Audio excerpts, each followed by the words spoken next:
Muy buenos días, mi gente. Nuevamente aquí su fiel servidor Alberto Sánchez, conocido también como el Daddy Yankee del Hierro Forever Bear. El motivo de este video es para hacer una invitación a toda la familia para que disfrute de una hermosa película que sin duda alguna lo dejará sin palabras.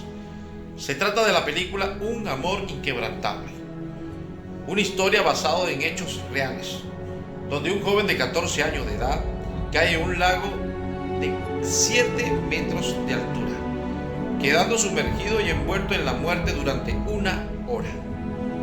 Su fiel madre le pide a Dios minuto tras minuto para que su hijo regrese de la muerte y que sea sanado en su totalidad. Sin duda alguna, esta película lo dejará sin palabras. Y contener las lágrimas no va a ser nada fácil. Forever Bear, una vez más marcando la diferencia. Se les quiere. Un amor inquebrantable. Una película basada en una historia real, donde la fe y el amor de una madre no tienen límites. Simplemente te dejará sin palabras.